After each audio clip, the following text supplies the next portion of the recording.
Good morning সবাইকে। মশাল আসছে চ্যানেলে তোমাদেরকে অনেক অনেক স্বাগত জানাই। আশা করি তোমরা সবাই ভালো আছো, সুস্থ আছো। এখন বাজে প্রায় 7:30। এখন থেকে আমার ব্লগটা স্টার্ট করছি। এখানে মেয়েকে আমি স্কুল পাঠিয়ে দিচ্ছি, আর দুই ভাই বোন দেখো কি সুন্দর হাত ধরে চলে যাচ্ছে, আর মা নিয়ে যাচ্ছিলো আজকে তাদেরকে। তারপরে এখানে মেয়েদেরকে স্কুল পাঠিয়ে এখানে আমি এখন সকালবেলা ব্রেকফাস্ট করে নিচ্ছি। এখানে বানিয়েছিলাম আজকে চানা ভাজি করেছিলাম আর চা করেছিলাম। এই যে আমি খেয়ে নিচ্ছি এখন ব্রেকফাস্টটা। আর সকালবেলা মেয়েকে স্কুল পাঠাতে হয়, বড় এদিকে টিফিন প্যাক করে দিতে হয়, অনেক হাউড়োতাড়া লেগে যায়। সেজন্য তার সব কাজ করে তারপরে আস্তে ধীরে বসে যে ব্রেকফাস্ট করার জন্য। তারপর আজকে ছিল অমাবস্যা, আর আমার শ্বশুরমশাই প্রত্যেকবার অমাবস্যায় উপোস থাকেন, সেজন্য শ্বশুরমশাইয়ের জন্য লবণ ছাড়া রুটি বানাচ্ছি আর মূলো ভাজি করে দিয়েছিলাম, সেগুলো খাবে উপোসে। রুটি, লবণ ছাড়া রুটি এগুলোই খায়। তারপর মা এখানে রান্নাঘরে এসেছিল, আজকে মা রান্না করবে বলেছিল। মা বানিয়েছিল আজকে কচুর ফুল বানিয়েছিল, আর এদিকে ভাত করলা পুরটা আমি বানাচ্ছিলাম। এখানে চালও সব ভিজিয়ে রেখে দিয়েছিলাম, সব কিছু রেডি করে নিচ্ছি। আর এদিকে মা পুঁই ডাঁটাও বানাচ্ছিল আজকে। তারপরে এখানে আজকে মেয়ে অনেক দিন ধরে আমাকে বায়না করছে, মা তুমি কেন আমাকে স্কুল থেকে নিয়ে আসো না। কারণ সকাল টাইমটা তো কামের চাপ থাকে, কাজের চাপ থাকে, সেজন্য ঘরের কাজের চাপ থাকে, সেজন্য আনতে পারা হয় না। কেন 10:30টার মধ্যে কাম সব সময় আর কমপ্লিট হয় না। আর এদিকে আমরা তো জয়েন্ট ফ্যামিলি থাকি, আর এদিকে কোনো সময় মা বা কোনো সময় দাদা ভাই বা আমার বর নিয়ে আসে তাদেরকে। তারপরে এই যে পিয়ানাকে আমি স্কুল থেকে নিয়ে আসলাম, আর এদিকে আমি এখন বানিয়ে রেডি করে নিচ্ছি, রাতের জন্য রেডি করে নিচ্ছি। রাতের বেলা ভাত করলা পুর হবে। আর মা তো বানিয়েছে, আজকে বানিয়েছে মা যে পুঁই ডাঁটা আর কচুর ফুল বানিয়েছিল, আর চানার ডাল বানিয়েছিল দুপুরবেলার জন্য।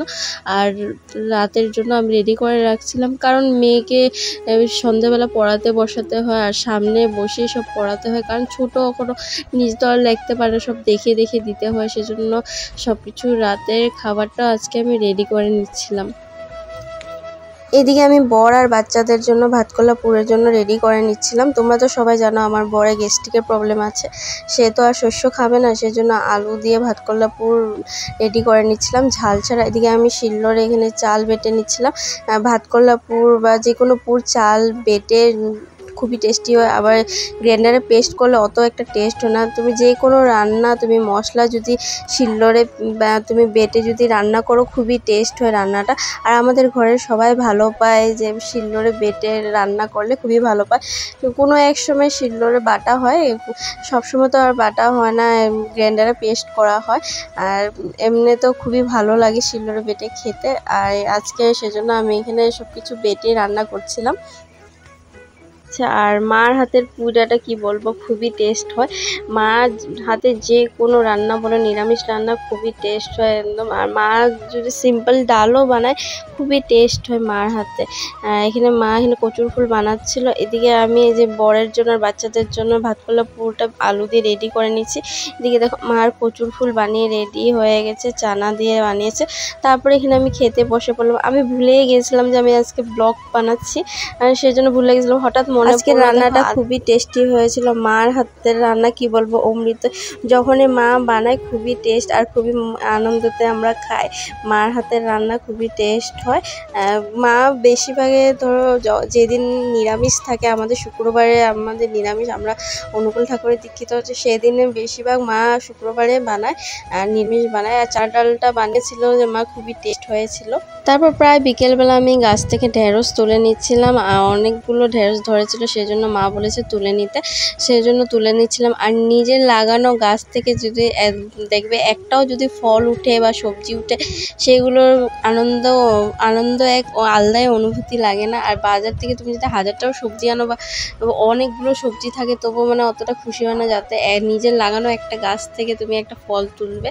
কতগুলো দেখো ঢেঁড়স হয়েছে। আমার খুবই ভালো লাগে গাছ লাগাতে।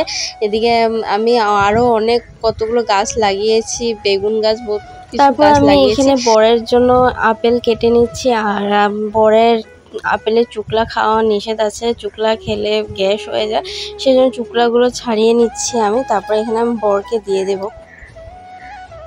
এখন বাবা পুজো করে নিচ্ছেন, প্রত্যেক অমাবস্যাতে পুজো করে। আর তোমাদের ভিডিওটি দেখার জন্য অনেক অনেক ধন্যবাদ। এখন টাটা, দেখা হচ্ছে নতুন ব্লগে।